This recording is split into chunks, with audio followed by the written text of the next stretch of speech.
Central, the land of fun and awesomeness that you know and love. Unfortunately, we had to send Krista back in time to stop the apocalypse. So, until the future changes or whatever, I'm Cody Nance and I will be your host today. Regardless of who leads it, one thing is for sure. We have a great show for you today, with new installments of Scary Movie 202, Underrated, Roundtable Review, and Nerd Games. All of the action and more starts now when we kick it to the news. Things are not looking good for the DC Universe streaming app, as following the first couple episodes of HBO's Watchmen series, a DC comic, HBO announced that it will be the home to the last 10 years worth of DC films. Which wouldn't be that alarming, but that was not the end of HBO's DC news. That's right, folks. Those hurt by the 2011 Green Lantern movie can find solace in the fact that HBO is developing a Green Lantern TV series. Now, I haven't seen their Watchmen series yet, but I think HBO is a pretty reliable source to finally give us some good Green Lantern content. By now it seems like we have some kind of relationship with Disney+. We don't. It's just that they're really good at advertising to nerds. So, what has the pre-born streaming service given us this week? Well, we have a new trailer for The Mandalorian, and oh my god, is that a super battle droid? Clone Wars stuff, prequel stuff, excitement! I know that they keep saying this isn't Boba Fett, but if it's not, why do they keep giving us hints that he is? He does actually speak in this trailer though, but it's generic tough guy talk that not confirming whether it's Boba Fett or not. I love it when we're right. Why? Well, because we're right, duh. Why else? A while back we predicted that Netflix's The Witcher would come out mid to late December, but now we have the confirmation. The final trailer of the story of the White Wolf, aka The Witcher, dropped this week with some awesome Lord of the Rings style action and epic scale. Still not sure which game they are adapting or if they are even adapting one of the games, but I'm certainly excited. How about you? The Witcher comes out December 20th.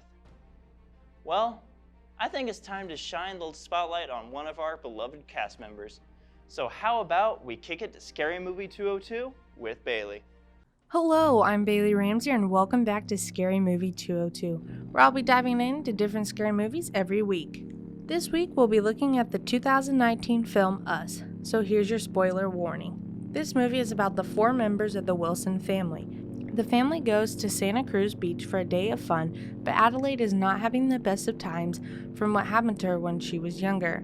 After the family returns home, they are getting ready to hit the hay until Adelaide's son, Jason, sees that there is a family in their driveway. Adelaide's husband, Gabe, then went outside to tell them what's up. That didn't go as planned and the family started to scatter around the Wilson house. After they all broke into the house, the Wilson family realized that the people in front of them were them. They later find out that they aren't the only ones with killer clones. The family fights hard for their lives and their family. I hadn't watched the trailer for this movie until after I rented the movie. Smart choice on me, right? Well, the trailer had me intrigued whether I liked it or not because I needed to watch this movie. This movie was hands down the best scary movie I've watched all semester and probably of all time. This movie is so good. It was so thought out beyond what you would have thought. The doppelgangers came from a government-ran experiment which they made clones of everyone to hope that the clones would control their person. When the experiment failed, the government moved out and left the clones abandoned in the tunnels. There are multiple references to the Bible and Jesus in this movie,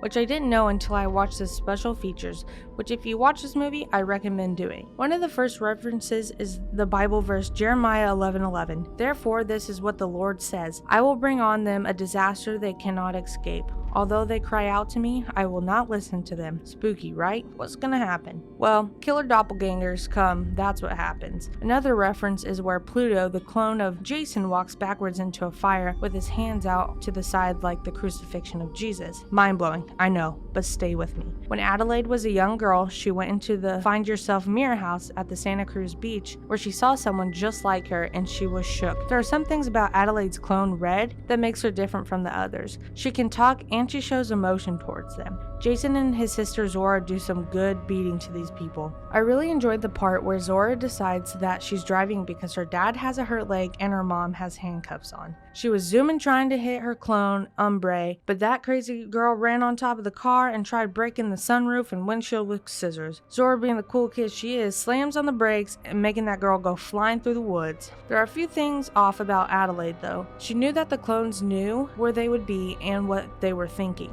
She also showed emotion to Umbre and Pluto when they were dying. She killed one of the clones with scissors and made the weird noises that the other clones make. She did the same thing when she killed Red. There is so much more, but I'm probably close to my time limit, so I'm going to give this movie 13 out of 10 Ooga Boogas.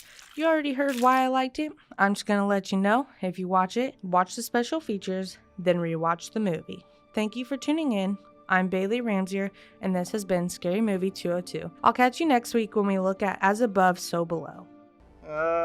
Tell me when it's over.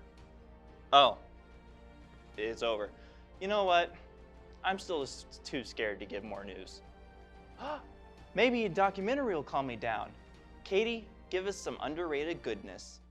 Welcome back to Underrated. I'm Katie, and this week on Underrated, I'm going to be talking about the documentary, The Founder. The Founder is about McDonald's. Yes, all of your guys' favorite drunk food. The Founder starts off with showing you the life of Ray Kroc, the founder of McDonald's. But he doesn't start off living the McDonald's dream. Starts off as an unsuccessful salesman. Even though he lives a fairly comfortable life with his wife, that's not good enough. As he does his sales, he realizes that the fast food restaurants he sells to are inefficiently ran. He figures out that there's a business buying a lot of his product, so he decides to travel to California to discover a McDonald's, a highly popular walk-up restaurant with fast service. Ray asks to meet the McDonald's brothers, Maurice and Richard. They all go out to dinner and Ray learns how McDonald's started. The original business used to be a movie theater, but after the Great Depression, the theater failed and the brothers switched their business to making fast food with low prices. Ray has the idea to expand the business and franchise the restaurant, but the brothers don't think that this is a good idea. But with Ray's persistence, the brothers decide to give it a try. After the first franchise failed, Ray decided that it would be best to take a different approach, and this approach would include going to middle-class investors instead of rich investors. He figured that middle-class investors were more likely to take a hands-on approach.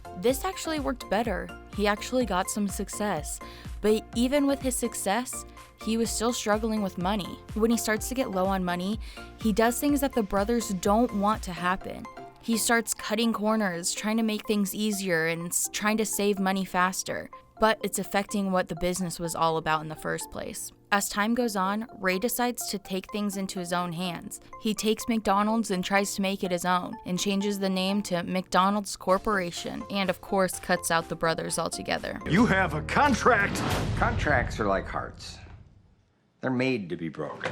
He decides to pay off the brothers, trying to make them leave quietly, and he does that with success. But of course, the brothers didn't get all that they deserved. The Founder is not just a documentary. It's actually a biographical film, which shows the life of a person. And I think that's why I enjoyed it so much. It's because it showed what this person went through, and you kind of got a storyline to follow. Before this film, I had no idea that this is how McDonald's came to be what it is today. And I worked there. I know, but that's a story for a different time. I actually liked Michael Keaton playing Ray Kroc. He played the slimy businessman really well. At times, I even found myself getting mad at Michael Keaton. I mean, how can somebody be so comfortable with themselves knowing that they stole this business from two brothers who really cared about it? I really like how this documentary captured the time period. It went all the way back to the very beginning, before people even knew what fast food was. Speaking of that, the fact that there was a time where somebody had to ask, where do I eat this, is absolutely crazy. And that's actually probably one of my favorite scenes in this movie because it really shows the difference in time periods. At one point, fast food was unheard of, and today, you see it everywhere you go. On a scale of 1 to 10, I give this film 7 stars. I really did enjoy this film. I just wish that we got to see more of what the brothers were going through than just what Ray was doing. Thanks for tuning in. I'll see you next week for another Underrated. Can somebody give me a Big Mac? Yeah, we'll do a commercial break or something while we take care of that. Sorry guys, Katie made me very hungry. So we're gonna take a quick commercial break, but this isn't over, so stay tuned.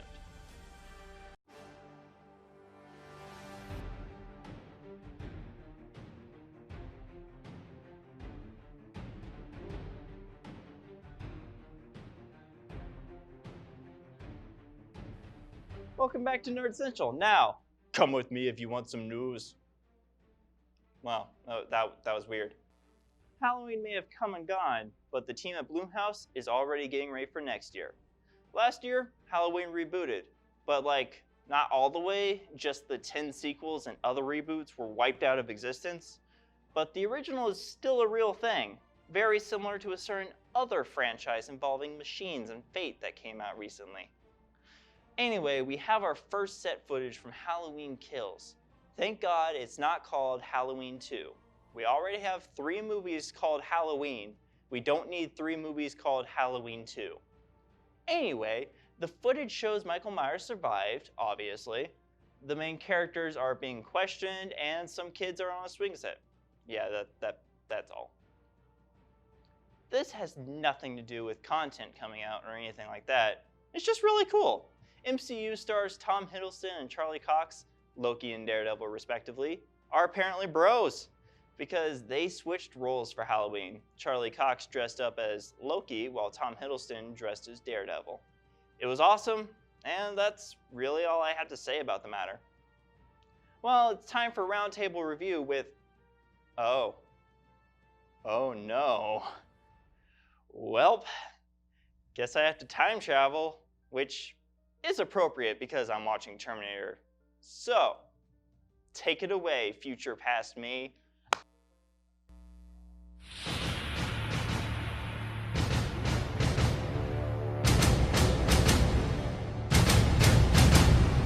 I want my money back. I'm Cody Nance from the days of future past, and welcome to Roundtable Review. I saw Terminator Dark Fate. Now, let's get something out of the way immediately. I don't think the other Terminator sequels are bad.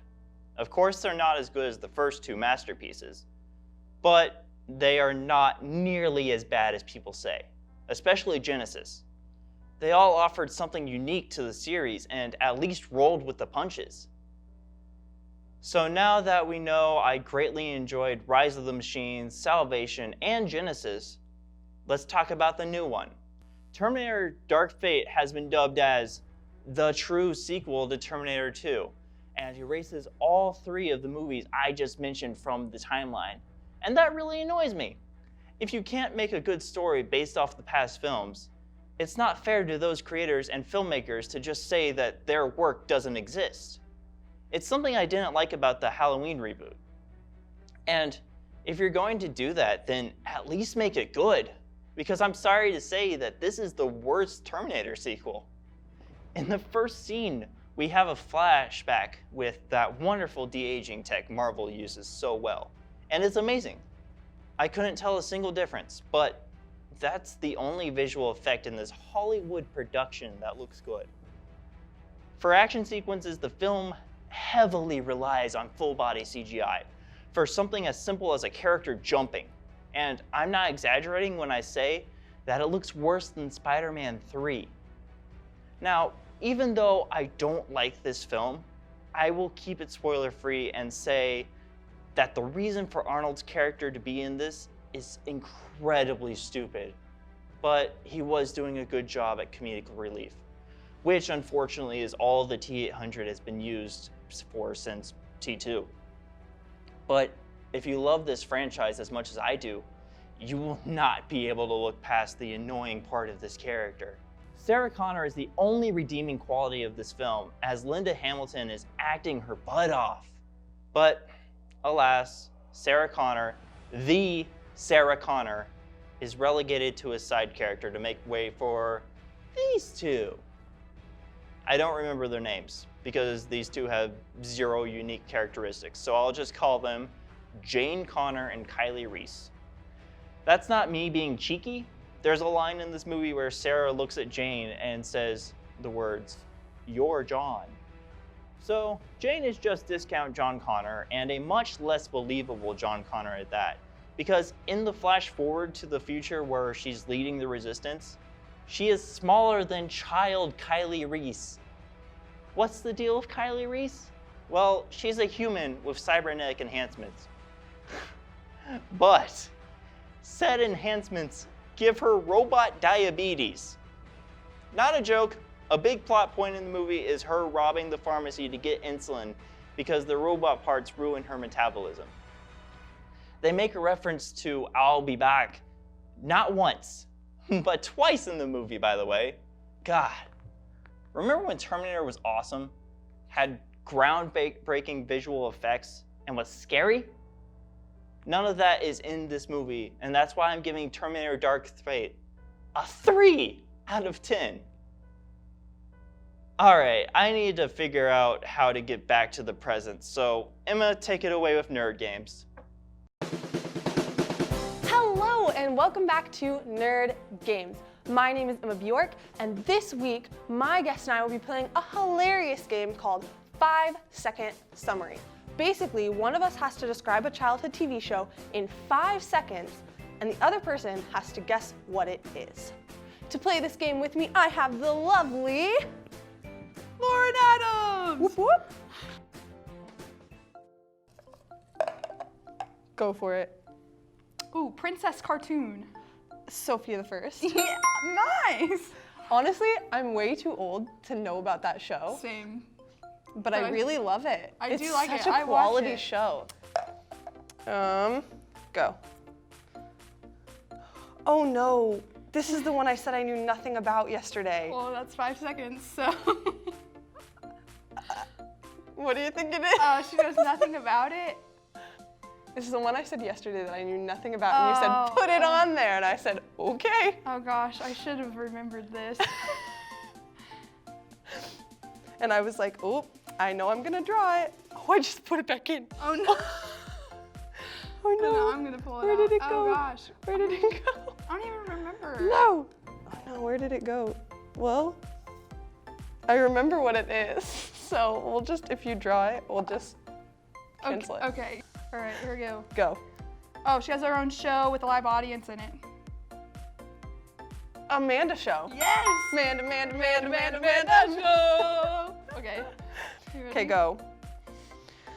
Sees the Future. Disney. Oh, that's Girl. a raven. Yeah. Duh. Her eyes, she's like, Duh. wait, Can you just do that one more time? Yeah, that's a raven.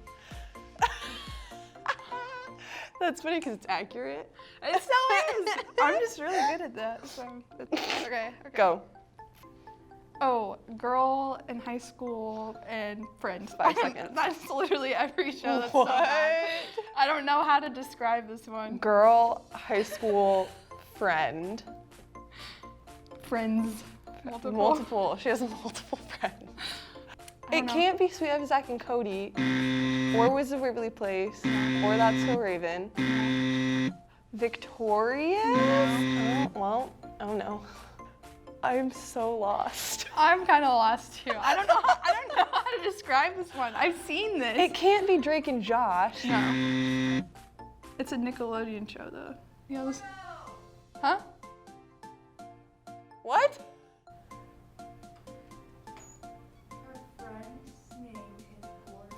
She said Nickelodeon. Yeah. How do you know what show I picked? Wait, is it That's Lizzie not- McGuire? No, it's not Lizzie McGuire, but how would you know what show I picked? They like to It's play not. along with me back Oh, there. well, that's rude. It's not Lizzie McGuire, so. It's Nickelodeon?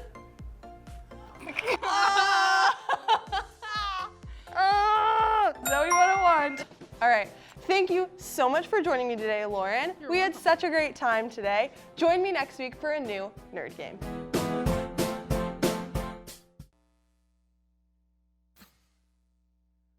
All right, I'm back. It doesn't seem like there have been any time paradoxes, and that's always a good thing. So thank you, Emma, for handling the delay of time travel mechanics. That's all for news and packs, but don't worry, the future is not set. We have to decide what the best Terminator movie is, and let's be honest, you all know that it's going to be between Terminator 1 and T2. I'm going to head over there now, so stay tuned and enjoy a message from our sponsors.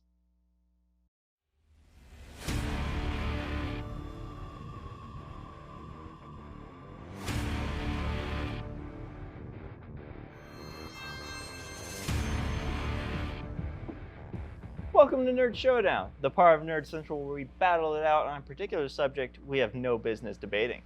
It's a tale as old as time. Which movie is better, Terminator 1 or Terminator 2? Defending Terminator 1, aka The Terminator, is Nerdmageddon Live producer Corbett Evans. Do an Arnold impression, please. Sorry, no, I can't do it. Okay, and his opponent with T2 Judgment Day, we have the host of The Best Take on KZLX, Kyle Harris. Kyle, Arnold impression. Come with me if you want to live. Very good. All right, now we have that out of the way. Let's commence the showdown. Corbett, why is The Terminator better than T2?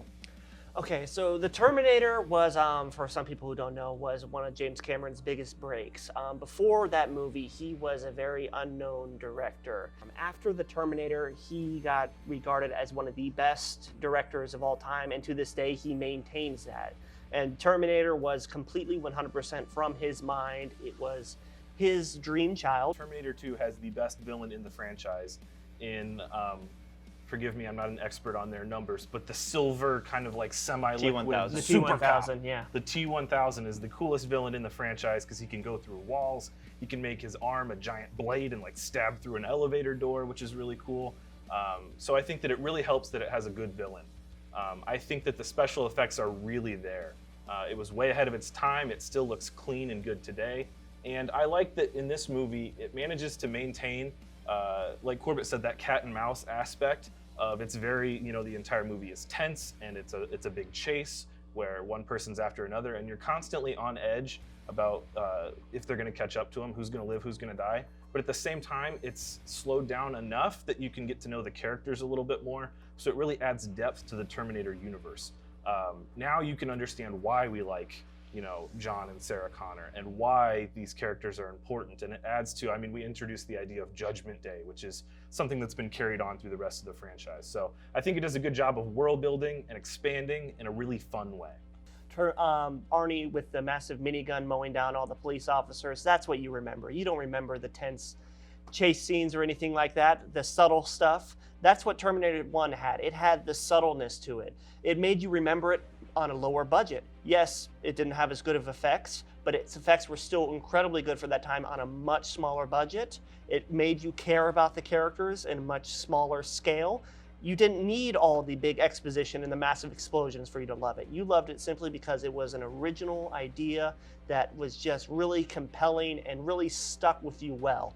I think Corbett might have misunderstood my point. I think both films have that cat and mouse aspect. The difference is that the first film only has that. You root for Sarah Connor in the first movie purely on human instinct. You root for her because she is a human being that is about to be murdered, and so it's natural that you hope that she doesn't. Whereas in the second movie, you get to know these characters and you have more reasoning to like them. Especially the tender relationship between Arnold as the now good Terminator and John Connor. As a kid, I remember crying at the end when the Terminator gives the thumbs up and sinks into the lava to save all mankind. That's a big emotional moment that doesn't take away from the action of the movie, which is really impressive. All right, Corbett, final argument. Why is the Terminator the best? I would say because it did jumpstart James Cameron. That is the main reason, I would say, one reason why it should be respected. It is his hallmark film. Without T1, T2 wouldn't have even existed. We wouldn't have the other great James Cameron films. He would not be on the map at all. It put him on the map and still holds to this day as one of the better films that he has done. One of the best, honestly. And it has that originality charm that takes you back to the 80s when it was, and it's just still amazing. I still remember for the first time seeing the opening scene when we get from the future. That's so amazing. And who can forget the scene where the Terminator is finally revealed in its full endoskeleton design after its flesh burns away, how chilling that is. You can't forget that. It is so iconic and so memorable. Kyle, final argument for Terminator 2. Corbett's right about one thing. The exoskeleton reveal at the end is unforgettable. because of how poorly it's aged. That is the one moment in the first Terminator movie where it really shows its age. It's rough, almost stop motion looking. I don't know if it was CGI or stop motion, but it really is almost distracting to a modern audience, whereas Terminator 2 has seamless special effects that are still really enjoyable to audiences today. Well, Corbett dug a hole with that comment, and you did spend most of your attack time saying why everybody loves Terminator 2. And so T2 Judgment Day wins. Fine. Okay, I'll win it. Sure. Yeah. But Tom and I said, all right, so that's going to do it for this week. You can watch all of our previous episodes on the KNWT YouTube page. You can also follow KNWT on Facebook, Twitter, and Instagram, and follow Nerd Central on Twitter at nerd_central_TV. Nermageddon is up next with this guy. We'll see you next week on an all-new Nerd Central.